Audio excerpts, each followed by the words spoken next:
Toute une famille disparaît soudainement. Les autorités policières n'ont aucun indice qui les mènerait aux ravisseurs.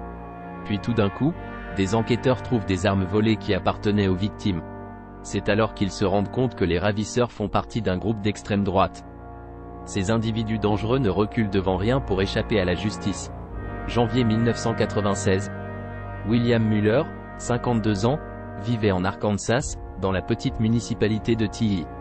Muller avait une passion pour les armes à feu. Il était électricien, sa femme Nancy enseignait à leur fille de 8 ans, Sarah. De retour à la maison, les Muller se retrouvèrent face à face avec deux hommes. Ces hommes qui prétendaient travailler pour le FBI étaient en fait des imposteurs. Ils voulaient mettre la main sur les armes et les munitions de Muller ainsi que sur son argent. Quand les intrus constatèrent que les Muller refusaient de coopérer, ils séparèrent les membres de la famille les uns des autres et ils les torturèrent. Early Branch, la mère de Nancy, devint de plus en plus inquiète, car elle n'avait pas eu de nouvelles de sa fille depuis 2 semaines. Elle appela le shérif pour obtenir de l'aide. Elle lui expliqua qu'il arrivait souvent au mieux l'heure de partir en voyage pour assister à des expositions d'armes à feu, mais que sa fille l'appelait toujours à son retour. Le shérif J. Winters connaissait bien les Muller. Même si le comté voisin où il vivait n'était pas sous sa juridiction, il accepta de faire enquête. Il effectua des vérifications auprès des autorités du comté et il interrogea les voisins des Muller. Il ne trouva aucune trace d'eux, mais leurs connaissances ne semblaient pas s'inquiéter outre mesure de leur absence. La réaction générale que j'ai obtenue n'était pas de la peur. On croyait simplement qu'ils s'étaient absentés pour un certain temps. Le 11 février, soit un mois après leur disparition, un fermier trouva la Jeep de William Muller abandonnée à quelques kilomètres de chez lui, dissimulée par des buissons. Le détective Aaron Duval, du bureau du shérif de Pope County, fut envoyé sur les lieux pour enquêter à ce sujet. C'était à environ 30 km au nord de Russellville, sur le bord de l'autoroute 7, derrière un buisson. On m'a demandé de me rendre sur les lieux. J'ai pris des photos du véhicule et de la remorque. À l'intérieur, Duval trouva le sac à main de Nancy Muller. Il contenait son porte-monnaie ainsi que des papiers d'identité. La remorque que William Muller utilisait pour transporter ses armes et ses munitions aux expositions était vide. Quelques mois s'écoulèrent sans nouvelles des Muller. À 60 km de Tilly, un couple de gens âgés pêchait dans un bayou près de Russellville. La ligne de la canne à pêche de la dame s'accrocha au fond. Elle finit par tirer de l'eau une chaussure de course, d'où sortait un tibia. Horrifiée, elle sectionna la ligne et alla chercher de l'aide. Quelques heures plus tard, le shérif Winters mobilisa des équipes de recherche pour fouiller le bayou. Ils énratissèrent le lit avec de gros crochets de métal. Les plongeurs examinaient le fond de l'eau en même temps. À la fin de la journée, on avait retrouvé le corps partiel d'une victime d'homicide. Une pierre était attachée au torse avec de nombreux morceaux de ruban adhésif. La tête de la victime était recouverte d'un sac de plastique retenu également par du ruban adhésif. Les membres de mon équipe étaient troublés par cette affaire, car c'était fort différent de ce à quoi nous avons l'habitude. Il était évident qu'on avait exécuté cette personne de sang-froid. Les enquêteurs établirent qu'il s'agissait du corps d'une jeune fille. Ils crurent d'abord qu'il s'agissait d'une fillette de 6 ans qui avait été enlevée dans la région l'année précédente, mais ils constatèrent bientôt que les vêtements ne concordaient pas avec ce que l'on savait de cette fillette. Peut-être était-ce donc le corps de Sarah Muller. Le lendemain, on trouva en partie 2 autres corps dans les eaux du bayou. On avait lesté les 3 cadavres avec des pierres et recouvert leurs têtes de sacs de plastique retenus par du ruban adhésif. Les relevés dentaires, l'ADN ainsi que les vêtements indiquaient qu'il s'agissait bien de William Muller, de sa femme Nancy et de leur fillette Sarah. Cette affaire de disparition était maintenant devenue une enquête sur un triple homicide. C'était triste de penser que William et Nancy étaient morts de cette façon. Mais c'était encore plus triste de constater que leur fillette ait connu un destin si tragique. On l'avait enveloppée dans du plastique, maintenue avec du ruban adhésif, puis on avait attaché une pierre de 2,5 kg à son corps et on l'avait lancée dans l'eau. C'était inacceptable. Au cours de l'autopsie, le médecin légiste put établir que les 3 corps se trouvaient dans l'eau depuis le 11 janvier, soit le dernier jour où on les avait vus en vie. Au cours d'un autre examen, des experts découvrirent des fragments de peinture bleue sur les morceaux de ruban adhésif prélevés sur les victimes. Ils les envoyèrent au laboratoire du FBI à Washington pour les faire analyser. Un chimiste judiciaire détermina que c'était de la peinture automobile. Il s'agissait maintenant de trouver la marque de la voiture. Grâce à une lumière infrarouge, le chimiste put déterminer la composition de la peinture. Il introduisit ses résultats dans une base de données informatisée qui contient les informations relatives à toutes les marques et les modèles d'automobiles depuis 1934. Grâce aux résultats de cette première analyse, Les enquêteurs de l'Arkansas disposaient maintenant d'une piste. Le véhicule utilisé pour transporter le corps des victimes était vraisemblablement bleu. Nous avons découvert que c'était un bleu métallique. Le FBI est parvenu à déterminer qu'il s'agissait d'une voiture fabriquée par la General Motors. Les enquêteurs pensaient qu'il y avait eu 2 meurtriers. L'un d'eux devait conduire la voiture bleue qui contenait les corps, pendant que l'autre le suivait avec la Jeep de Muller. Quand on avait largué leurs corps dans l'eau, ils étaient sans doute déjà morts par suffocation à cause du sac de plastique sur leur tête. On fit appel aux agents de l'ATF, le bureau de l'alcool, du tabac et des armes à feu de Little Rock. L'agent Glenn Jordan dirigeait l'enquête. Nous devions intervenir puisque Muller avait déjà été un armurier autorisé et que ses armes à feu avaient été volées. De plus, on savait maintenant que Muller et le reste de sa famille avaient été assassinés. L'ATF disposait d'une liste détaillée des armes que possédait Muller avant qu'il ne perde son permis d'armurier. Comme il n'en avait plus vendu officiellement depuis, on pouvait présumer que ces armes avaient été volées. Notre but était d'entrer le numéro de série de ces armes à feu dans la base de données des crimes du pays. Si jamais quelqu'un retrouvait ces armes plus tard, nous aurions alors une piste pour poursuivre l'enquête. Les enquêteurs se rendirent chez Muller et examinèrent ses biens. Depuis la mort de la famille, des parents s'étaient partagés leurs biens de valeur. On avait entreposé ce qui restait dans un garage. Les enquêteurs y trouvèrent l'étui d'un Colt de calibre 45, sur lequel se trouvait le numéro de série de l'arme. Toutefois, l'arme n'y était pas. Ils trouvèrent également une photo des Muller en compagnie d'amis. Les agents de l'ATF introduisirent le numéro de série du code 45 dans leur ordinateur. Cela donnait des résultats positifs. L'arme avait été en possession d'un certain Travis Brake. On l'avait arrêté 5 mois plus tôt à Seattle, dans l'État de Washington, pour possession illégale d'armes à feu. Brake fut arrêté de nouveau par les policiers de Seattle, cette fois pour possession d'une arme volée, qui était de plus reliée à un autre crime. Jordan et Duval prirent l'avion pour Seattle afin de le rencontrer. Lorsque les policiers du service de police de Seattle l'ont interrogé, il leur a dit qu'il avait fait l'acquisition de cette arme lors d'une exposition dans la ville même. Il a ensuite donné une description des 2 individus qui lui ont vendu l'arme. Il se souvenait de l'un d'eux, plus précisément. Les enquêteurs lui montrèrent une photo ayant appartenu au Muller. Brake reconnut l'un des hommes qui lui avait vendu l'arme. Il s'appelait Keith Collins. En interrogeant les amis de William et Nancy, les agents apprirent que Collins était un de leurs amis intimes. Ils avaient participé à de nombreuses expositions ensemble. Les enquêteurs découvrirent alors que son vrai nom était Kirby Keogh. Ce dernier avait contrevenu à la loi à de nombreuses reprises relativement au commerce d'armes à feu. De plus, il était très actif au sein d'un mouvement qui prenait la suprématie de la race blanche. Les membres de plus en plus nombreux de cette faction anti-gouvernement étaient lourdement armés et considérés comme dangereux. Kirby Keogh devint le suspect numéro 1 dans le triple homicide des Muller.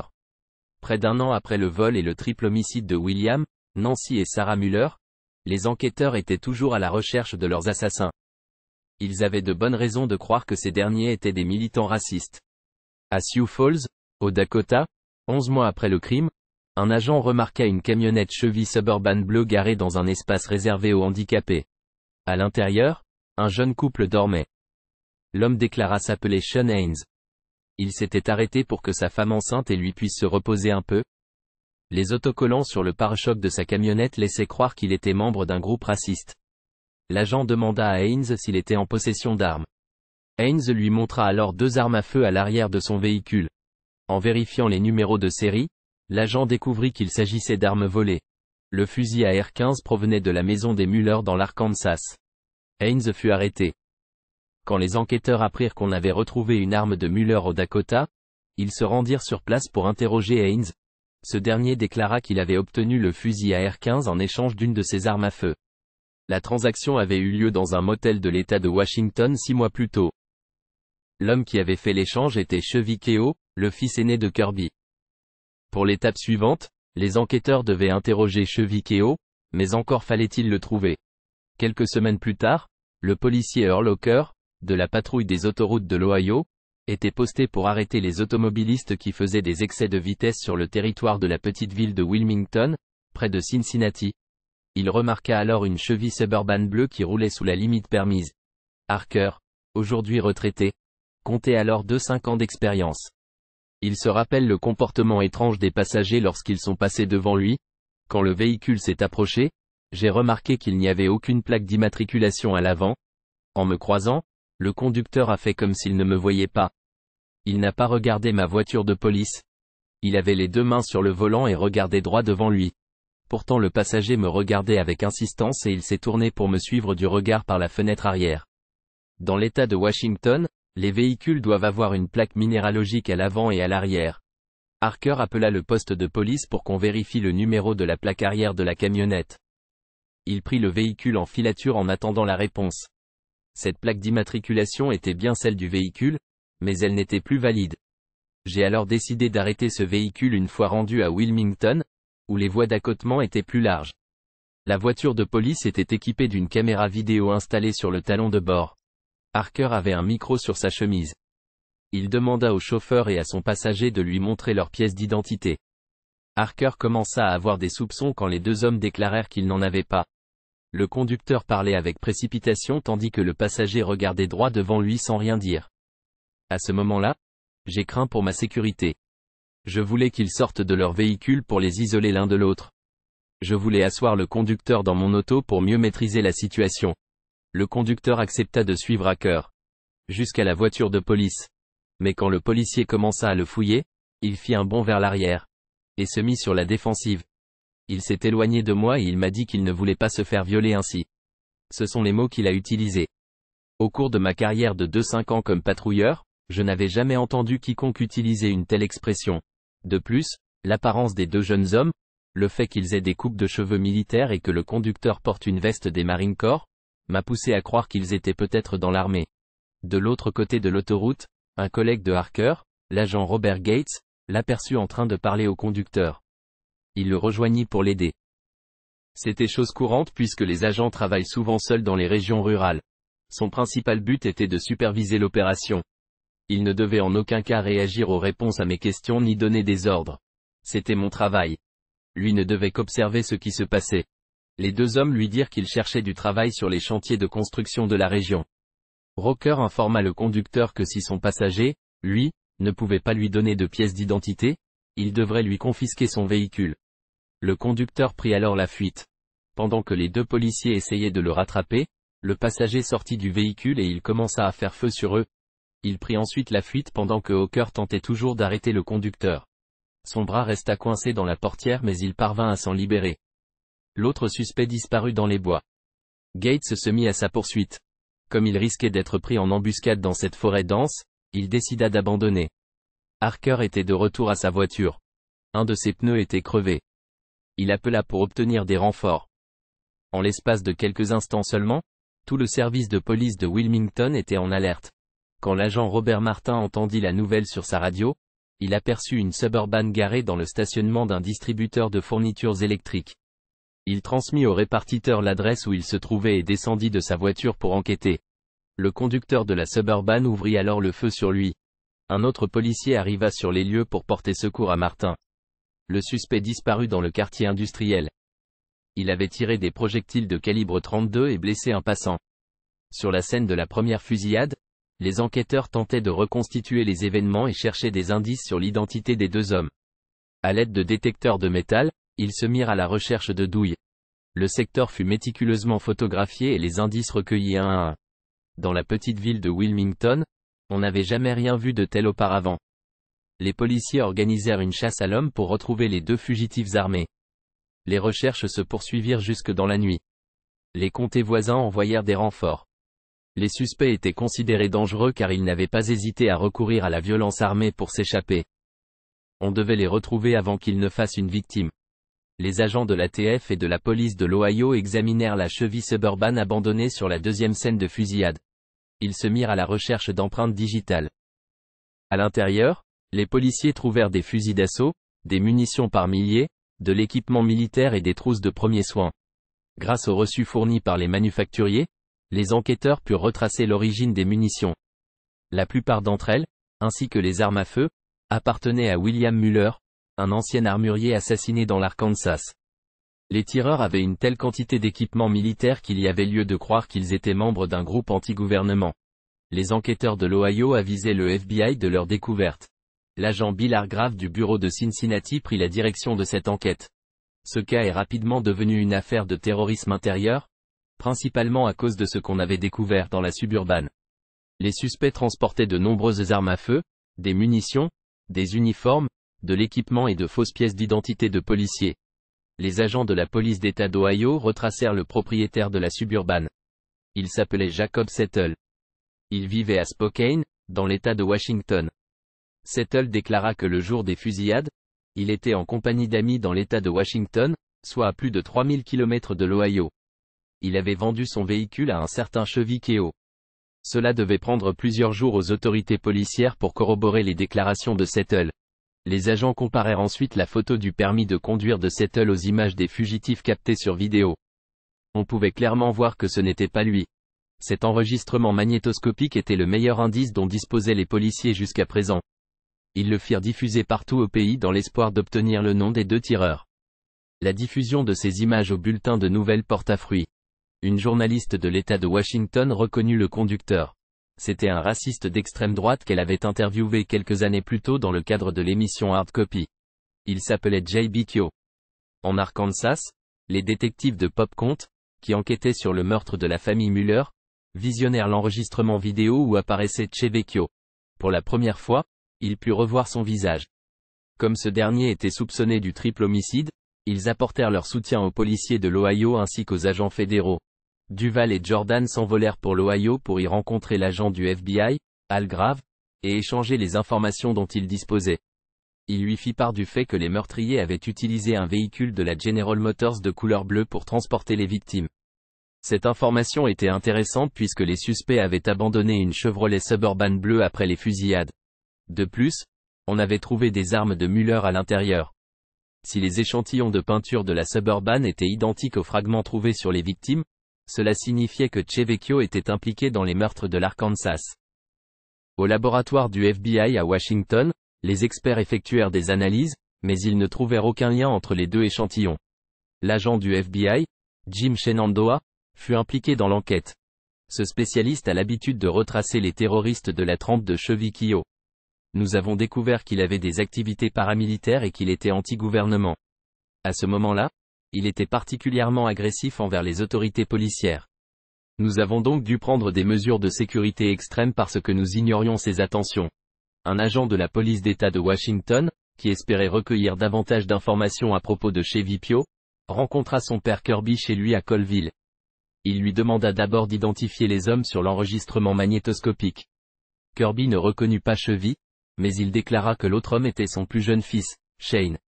Nous avons trouvé cela plutôt étrange, parce qu'il était plus facile d'identifier le conducteur, qui était bien Chevy, que l'autre, Shane. Nous nous sommes dit qu'il protégeait peut-être son aîné parce qu'il le préférait. Les agents du FBI fouillèrent le passé de Chevy Cheo, 23 ans, et de son frère Shane, 21 ans. Chevy Cheo était impliqué dans divers crimes. En plus des 3 meurtres dont il était soupçonné en Arkansas, il était soupçonné de meurtres dans les États de Washington et de l'Idaho. Il avait également commis une série de vols, de cambriolages. Il avait extorqué de l'argent et transporté des marchandises volées d'un État à un autre.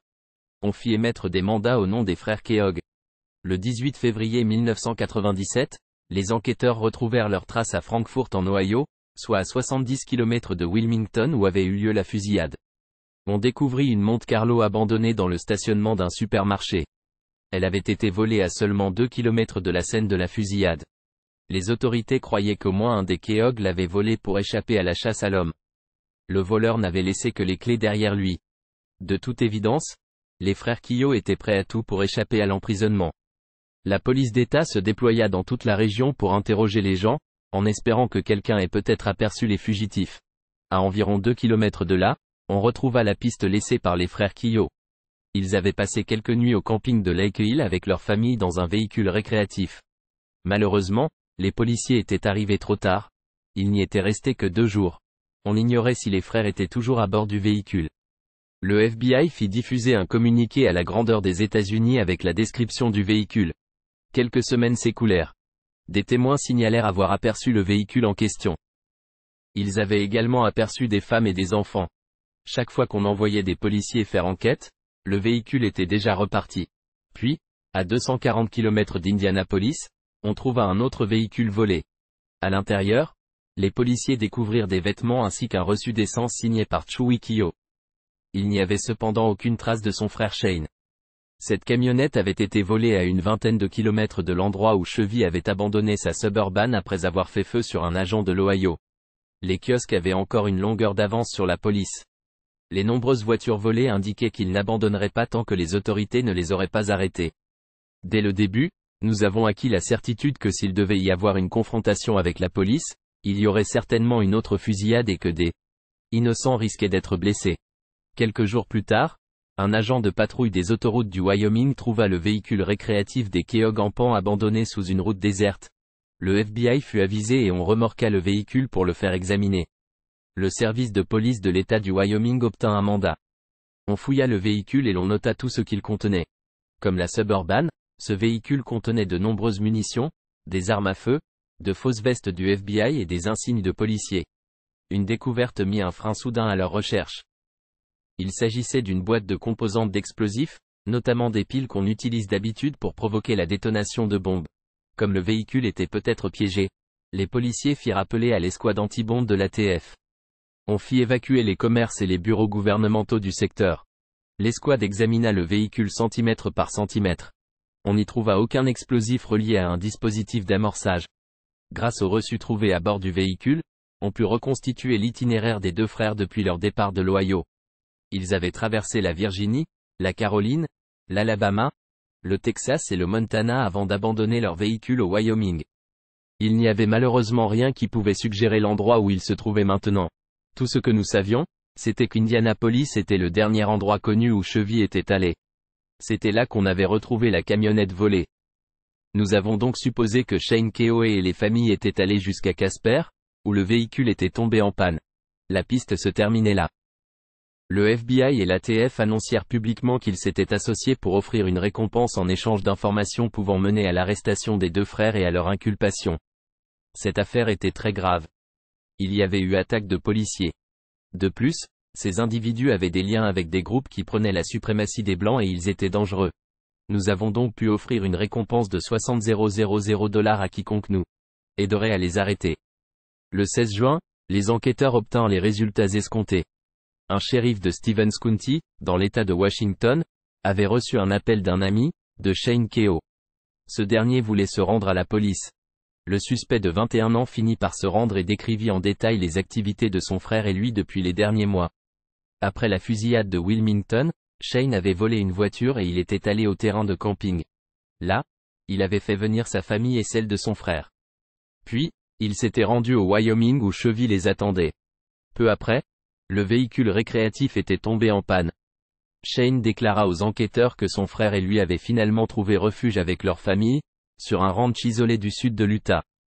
Un fermier et sa femme leur avaient offert de les loger et de les nourrir, en échange de travail sur le ranch. Bientôt la situation se détériora. Chevy était incapable de contrôler son tempérament explosif. Shane et sa femme, Tana, étaient de plus en plus inquiets. Chevy parlait de fonder son propre groupe d'extrême droite. Il désirait tuer sa femme, Karina, en raison de ses origines amérindiennes. Il avait même parlé de tuer ses propres parents, Kirby et Gloria, pour pouvoir lui-même inculquer ses croyances à ses 6 jeunes frères. Le 12 juin, soit près de 4 mois après la fusillade en Ohio, Chevy commença à soupçonner son frère. Shane nous a raconté qu'il s'était battu récemment. Il craignait pour sa vie ainsi que pour celle des autres membres de la famille. Shane confia aux policiers que son frère avait encore en sa possession de nombreux objets ayant appartenu aux Muller. Chevy lui avait dit avoir étouffé les membres de cette famille. Shane, n'ayant pas la moindre idée de ce qu'il ferait par la suite, avait quitté le ranch avec sa famille en pleine nuit et roulé pendant plus de 1600 km pour retourner dans l'État de Washington. Les enquêteurs examinèrent la camionnette de Shane à la recherche d'autres indices. Les experts du laboratoire constatèrent que le véhicule, qui était enregistré au nom de Chevy Keough, avait été repeint. Le chimiste judiciaire Ron Mino nous explique. Il nous arrive souvent d'examiner des voitures repeintes. Nous pouvons toujours retrouver la couleur initiale. Les couches de peinture ressemblent un peu à un paquet de cartes qui sont plus ou moins collées ensemble. On peut retirer n'importe laquelle de ces cartes et l'analyser individuellement. Ainsi, par exemple, l'as de carreau pourrait être une couche d'après. Sa composition chimique et sa couleur seraient différentes de celle du roi de pique. La couche de surface. Les résultats furent concluants. La composition de la peinture bleue prélevée sur la voiture de Keough correspondait à celle des fragments trouvés sur les mouleurs. Les indices accumulés contre Chevy Keoe étaient incriminants. Mais ils n'avaient pas été capturés pour autant. Pour y parvenir, les enquêteurs devraient se rendre dans l'Utah, où se terrait le suspect sur le ranch isolé. Malheureusement, on pouvait voir venir à des kilomètres les squads chargés de l'arrestation. Chevy Keoe, militant de la suprématie raciale blanche, était recherché pour un triple homicide en Arkansas, et une tentative de meurtre en Ohio. Il était lourdement armé et se cachait avec sa famille sur un ranch isolé. Arrêter le criminel dans un secteur qui offrait peu de couverture était aussi dangereux pour les agents que pour la famille de Cheney. Les agents du FBI et de l'ATF devaient mettre au point un plan pour réduire les risques au maximum. L'agent Will Long était en charge de ce plan. Son visage restera dans l'ombre compte tenu de sa présente mission. Les enfants et la femme de Chevy étaient là, avec lui, et nous voulions éviter à tout prix qu'ils se retrouvent au milieu d'une fusillade ou que Chevy les prenne en otage. Long demanda l'aide du fermier Rodney Levitt, à qui appartenait le ranch. Ce dernier accepta d'aider le FBI, car il était préoccupé par le sort des enfants de Chevy. Il nous a confié que Chevy Keoe se rendait régulièrement à Cedar City à sa demande pour faire des courses reliées aux travaux de la ferme. Et justement, ils avaient déjà prévu que Chevy se rende en ville pour acheter de la moulée. C'était l'occasion idéale pour l'arrêter dans ce magasin, parce qu'à cet endroit, nous pouvions mieux maîtriser la situation. Les agents disposaient de 2 heures avant l'arrivée de Chevy et Leavitt. 2 heures, c'est court. Nous avons posté des unités de surveillance le long de la route afin qu'ils puissent nous tenir au courant de la façon dont se déroulait le déplacement de Keoe et Leavitt vers la ville. Le plan fonctionnait parfaitement jusqu'à ce que Chevy décide de faire un arrêt imprévu. Les agents du FBI ne savaient pas si Keoe avait senti le piège et s'il allait tenter de prendre la fuite. L'agent sur les lieux demanda ce qu'il devait faire. Il attendait les instructions, soit pour procéder à l'arrestation de Keoe, soit pour mettre Levi en sécurité. Pendant un moment, personne ne savait ce qui allait arriver. Chevy retourna à la camionnette avec une boisson gazeuse. Chevy ne semblait pas se douter de ce qui se tramait et il reprit la route. En ville, plus de 5 agents attendaient l'arrivée des 2 hommes. Des tireurs étaient installés sur les toits et le magasin était cerné. Il y avait aussi des agents un peu partout dans les environs. Leur objectif ? Empêcher Chevy de fuir ou de prendre des otages. Pendant que l'agent Long chargeait les bottes de foin devant le magasin, un imprévu menaça la réussite du coup de filet. À la radio, nous avons entendu l'une des unités de surveillance dire que Chevy avait traversé un de nos points de repère et qu'il n'était qu'à 1 minute du magasin. Au même moment, un fermier se gara dans l'espace de stationnement que le FBI avait réservé pour Chevy. L'agent Long ne disposait que de quelques secondes pour réagir. J'ai traversé le stationnement en courant avec mon insigne et mes pièces d'identité en main. J'ai dit à l'homme qu'un dangereux fugitif allait bientôt entrer dans le stationnement et que nous allions l'arrêter. Il devait monter en voiture au plus vite et quitter le stationnement. Le fermier obtempéra et Long reprit sa position initiale. Quelques secondes plus tard, Chevy Keoe arriva. Long et son équipe se ruèrent sur le présumé meurtrier, ne lui laissant pas le temps de saisir une arme. Après 5 mois d'une chasse à l'homme qui s'était déroulée à l'échelle du pays, le FBI captura enfin Chevy Keoe. Au ranch, on devait maintenant s'occuper de Karina, la femme de Chevy et de ses enfants.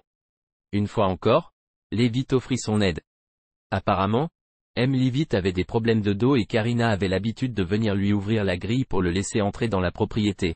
Elle faisait ça par gentillesse. Pour ouvrir la grille, Karina devait sortir de la roulotte, ce qui donnerait aux agents l'occasion de l'arrêter. Long était caché à l'arrière de la camionnette avec 2 autres agents. Comme nous l'avions espéré, Karina est sortie et a ouvert la grille. Pendant que toute son attention était centrée sur l'ouverture de la grille, nous sommes sortis de l'arrière de la camionnette et nous l'avons immédiatement fouillé. Nous avons trouvé un pistolet de 9 mm chargé dans la poche arrière de son gant. Long obtint un mandat pour fouiller la roulotte de Keoe, située sur la propriété de Leavitt. Mais auparavant, les agents du FBI firent sortir les enfants et ils les confièrent au fermier. À l'intérieur, Long découvrit une armurerie bien fournie. Chevy Keoe s'attendait à un éventuel siège, et il avait placé des armes chargées dans chacune des fenêtres. Les 2 frères étaient enfin en détention. On les conduisit dans l'Est, où ils devaient répondre à 16 chefs d'accusation. Chevy devrait d'abord comparaître en Arkansas pour des accusations de compétence fédérale. Une fois les 2 hommes en détention, le procureur Paul Acasey disposait de quelques mois pour monter le dossier. Les agents fédéraux ainsi que Aaron Duval et Jay Winters sont venus ici et ils m'ont montré des indices de tous les crimes commis dont ils disposaient. Après les avoir examinés un à un, nous avons compris qu'il s'agissait d'une affaire de racket. Mais pour ainsi concentrer toutes les activités illégales de Chevy autour d'une affaire de racket, Paul Acquesi devait démontrer qu'il avait commis tous ces crimes en vue de développer son mouvement raciste. C'est par cette perspective d'un racket organisé que nous pouvions fournir au jury une image complète des événements. On pouvait ainsi faire la lumière sur les liens entre ces crimes, de sorte que la décision puisse être prise en toute connaissance de cause. On trouva finalement Chevy Keohé coupable de 57 crimes fédéraux, notamment du brutal meurtre de Bill Muller, de sa femme Nancy et de Sarah, leur fillette de 8 ans. Chevy Keohé a comparu en cour. Suite à ce procès de 3 mois, il a été trouvé coupable de racket. Il a eu droit à une peine d'emprisonnement à vie sans possibilité de libération conditionnelle, puisque le système pénitentiaire fédéral n'en prévoit pas.